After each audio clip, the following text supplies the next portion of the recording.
we know that the utility organizations or state-owned enterprises, including ECG, they are making a demand for an upward adjustment of tariffs. For instance, ECG is asking for over 100% in terms of upward adjustment from the PURC. I thought they were asking for 148. Yeah.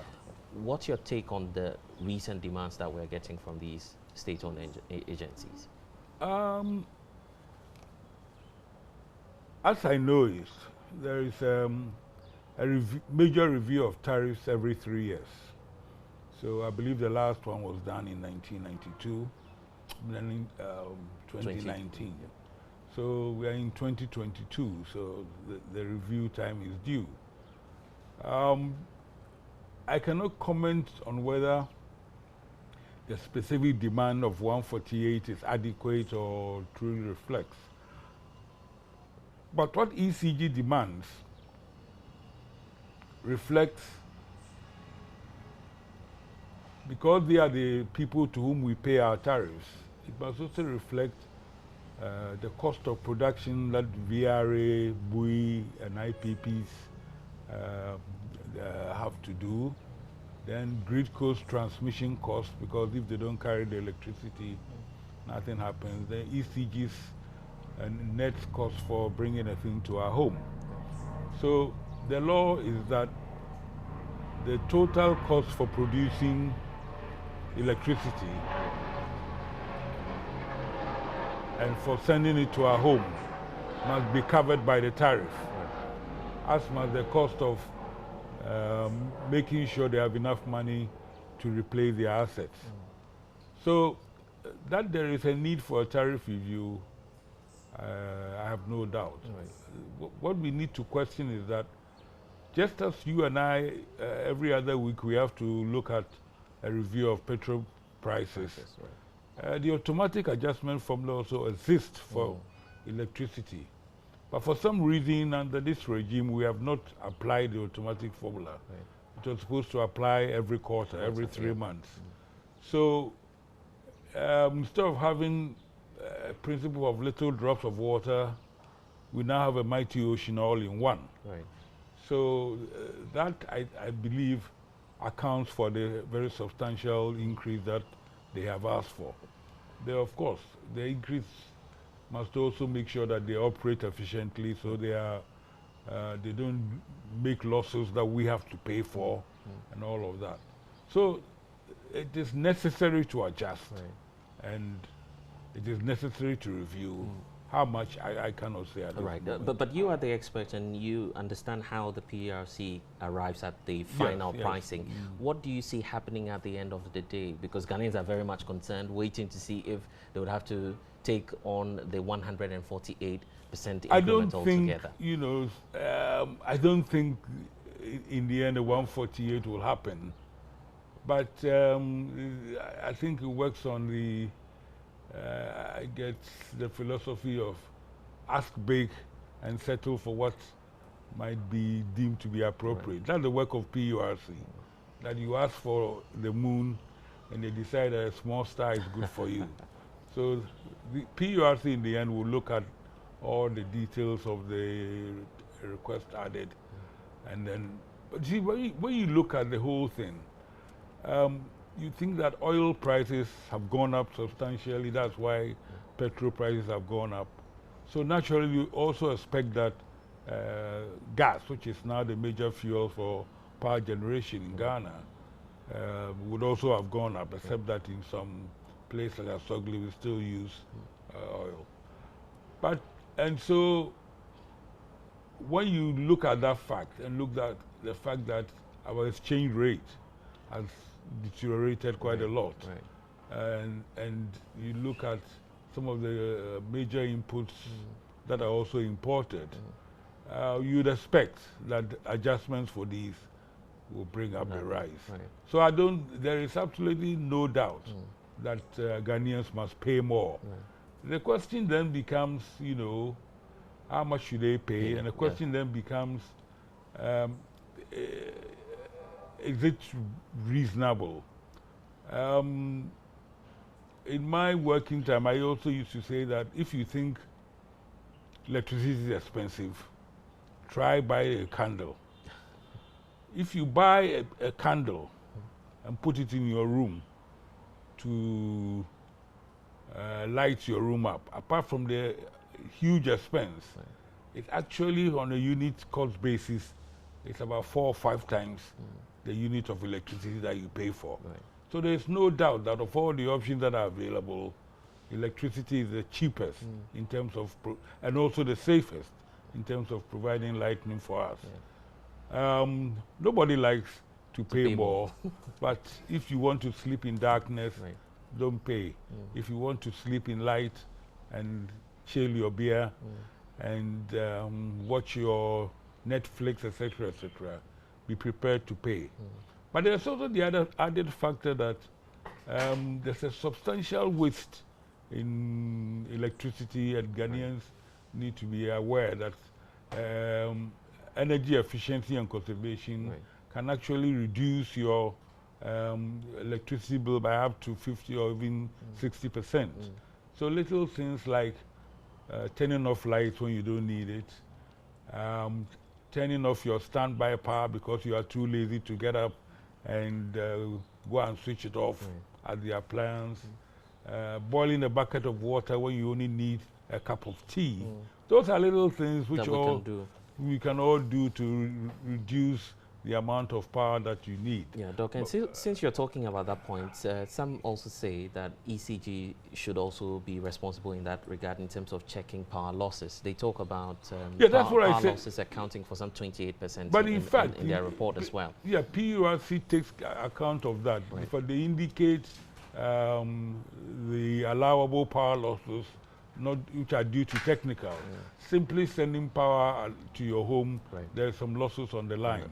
But the losses that come from theft and the inefficiency of the utility, those are not allowed. They should not be allowed. And therefore, in fact, when I was actively involved, one of the first things that you look at when utilities ask for tariff is to look at the level of losses and to see which of those losses are allowable losses and which are things they can do something about. I think people are more worried about the reliability and the quality of the power that they get than the price. In Ghana, they have what they call, what do you call it, the low voltage, you know, which is a major problem. It destroys appliance, power fluctuations, destroys appliance. And so you need high reliability and high quality. And that is very, very important to ensure that when the consumer pays for the power, they get what they have paid for. Since we're talking about reliability of power, we know that we're peaking somewhere around over 3,000 megawatts. But the ECG is also projecting that may grow with time to some 5,000 megawatts by 2026. That's their projection. Given that situation, do we need to expand our production capacity, or what do we need to put into account to ensure that we have reliable power? We always have to expand, because if we didn't expand, and we still, for example, I remember 30 years ago, I wrote an editorial opinion, which I titled Akusobunkanea Asa. You know, if we hadn't started using thermal power from 20 to 25, 30 years ago, half of the country will be in darkness. You don't forget, you wouldn't remember, but in 1989, we set out a very ambitious program to electrify the whole country. Only about 15% of the country had access. And we set out a program of 30 years to make sure that everywhere in Ghana had electricity within 30 years. So there's been an expansion of need, there's been an expansion of demand as the world goes more and more electrical and electronic. We are very ambitious in our industrialization agenda, where we are saying that, for example, we want to go from raw bauxite to alumina to finished product. We want to do similarly with iron works and all of that. These are some of the most power-intensive industries that should come. So there's no doubt You know, I mean, at the beginning of this administration, there was a lot of talk about excess capacity. Precisely. But that excess capacity is not there at all, long gone. No, we don't have it? You know, you have to have, no, you have to talk about reliable capacity. Right. You know, you cannot, the capacity they talk about, I can think of one capacity plant which was put in at Takoradi, hasn't worked from day one. But that's counted as part of the capacity Ghana has. So you need to talk about reliable or available capacity. Right. That which we can, and I believe now we are actually not meeting the demand with the available capacity. So yes, we will need, but the only way in which you can expand and build more capacity is to make sure that the power that you're already supplying is paid for, and it's also leaving a profit, and also leaving something aside for you to be able to make the investment that will bring on the extra power. Right. And based on that, for instance, the minority side of Parliament, they are arguing that if we don't put in place measures to meet that demand which you're talking about, we may return to our dark days where we had intermittent power I do supply. not want to get into the politics. Right. I'll talk to you just technically. Yes. So technically speaking, how do we meet that? I mean, clearly, if the capacity is inadequate, you have to generate and invest in more capacity. Thing about power capacity that doesn't take a day. So you got to plan. It takes 4, 5, 6 years to get a new power plant in place. So I hope that those in power now are actually looking at things and planning for the new demand. Right. Because clearly, if you don't plan for the new demand, yes, you find yourself in a situation where Dumsor will return in a very big way. And in fact, some of the problems we are having now, people who want to ascribe it to technical problems, but they are the beginnings of Dumsor because of the failure of the available capacity to meet the demand. So for you, these are signs that if care is not, we're heading closer to Dumsor. There are signs, yeah, there are signs that, you know, I mean, okay, even you as a civilian, if I told you that somebody says, I'm going to change all the big power lines in the middle of the rainy season, even you will laugh. So some of the excuses are not tenable. It's simply that people have sat down doing nothing, and suddenly available capacity has caught up with demand. And the quicker we do something about it, the better. Part of the problem, and ECG talks about it in their proposal to PRC, they talk about the fact that government is still heavily indebted to them. It may not be a today problem, but they go big on, for instance, the COVID-19 relief that was given when we're in the middle of the pandemic. Well, they claim that has had a toll on their budget as well. It is the responsibility of the manager of the utility to ensure that they do the right thing. I've managed a utility before. Right. I managed VRA. Okay. For me, any institution that owed me money, I took steps to try and disconnect them until government made good what it owed. You cannot have a situation where you ask somebody to manage a utility and manage it efficiently, and then you are a consumer, or institutions under you consume and you do not pay. But I mean, there have been arrangements in which what government owed has been exchanged for the utilities needs, and I'm not sure how that is working. But some of these claims that are made at the time that power increased demands are made are not sustainable. People just make them for the fun of trying to create a problem. The thing that also utilities must understand, which I really hate, especially with ECG, once they've got a power increase, you know, when they are going for the power increase, they make a lot of promises about how well they will deliver power to their consumers. Once the tariffs are approved, then they start making excuses as to why they cannot provide a reliable and stable power that they have promised to the consumers. I do not think that should go on being tolerated in any way. You know, when you are making a power demand, a tariff demand, you put your best foot forward, you make all the excuses, you know. But at the end of the day, that's why you have PURC. PURC should be an honest broker, ensure that, because they are required to make sure that both the consumers' needs and the needs of the utilities are satisfied. So as long as they do their job properly and fearlessly, I think we should do it. But I want to emphasize the fact that anybody who wants to doubt how good or how useful or how much better electricity is, I don't know how much a stick of candle costs today. You feel the alternative is still... Not that I feel, I know that it's completely untenable. I mean, if you had 3 rooms in your house and I don't know how well a candle... The cost will definitely be higher. Not only more higher, but more dangerous in terms of you falling asleep and leaving a candle on to burn your room, or kerosene on. So those are non-starters. My only worry is that we spend too much of the power we produce in chilling beer and drinking beer and doing it.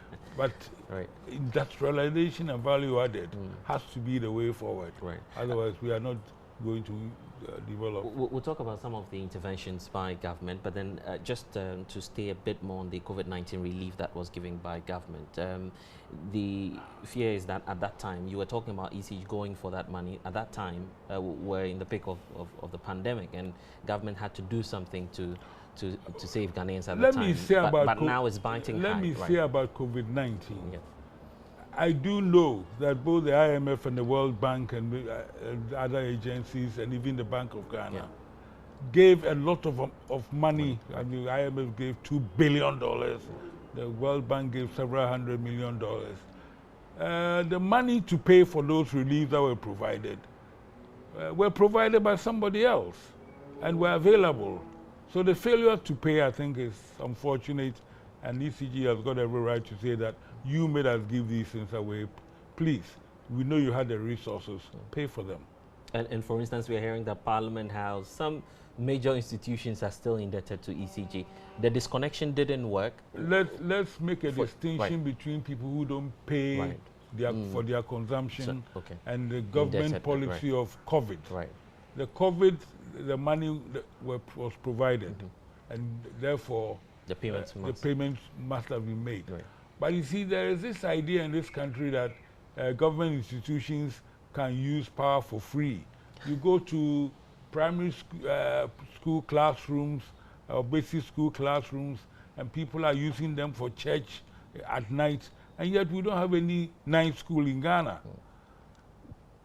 And they draw up such huge bills, and they think that because government through the Ministry of Education or whatever is going to pay, that we can go to waste. There's got to be a tighter patrol of the use of electricity by public institutions. And this idea that, oh, this is free, so let's just use it, ought to be kicked away. But where there are specific policy interventions, that government says, please, give blessed some power, then when the money has been provided, that power must be paid for.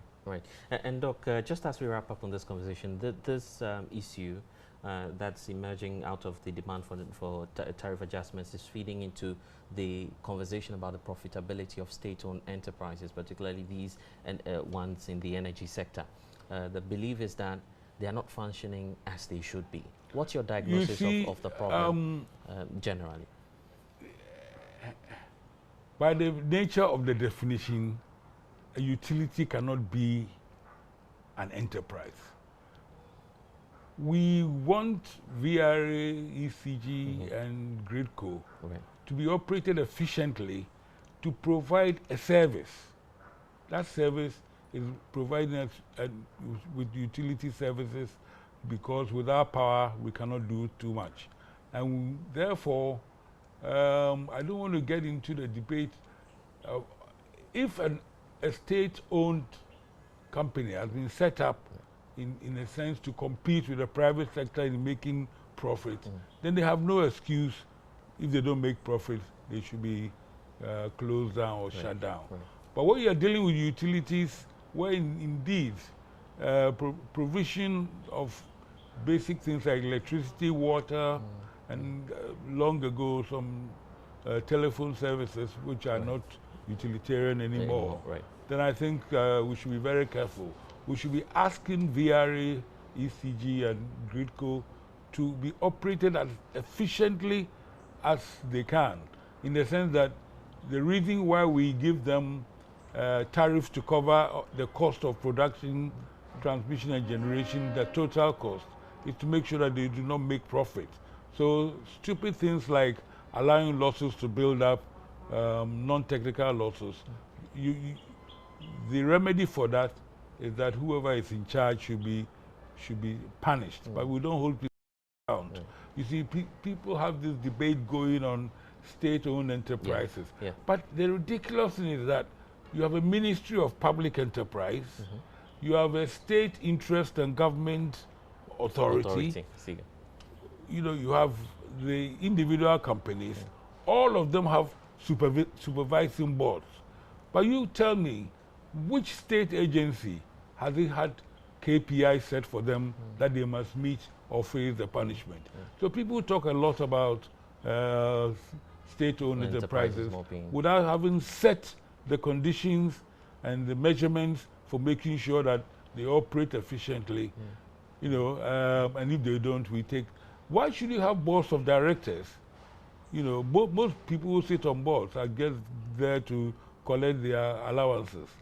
They don't even know what the objectives and performance indicators for the particular bodies that they superintend over are.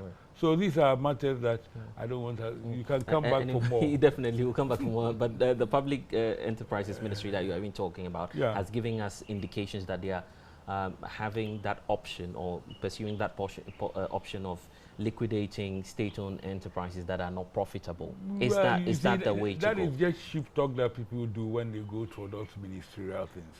No, this government is over 5 years old.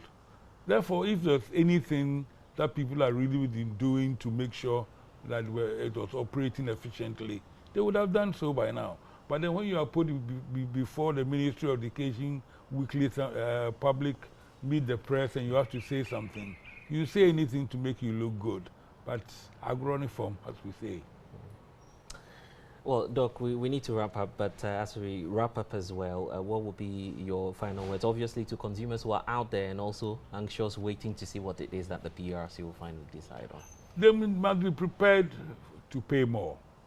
Otherwise, you see, if you do not pay more and the utilities make losses, one day the lights will go off and never come back because the machine is conked out and there are no spare parts to repair it. Or therefore, what would you have? Live in darkness or pay for it? Right.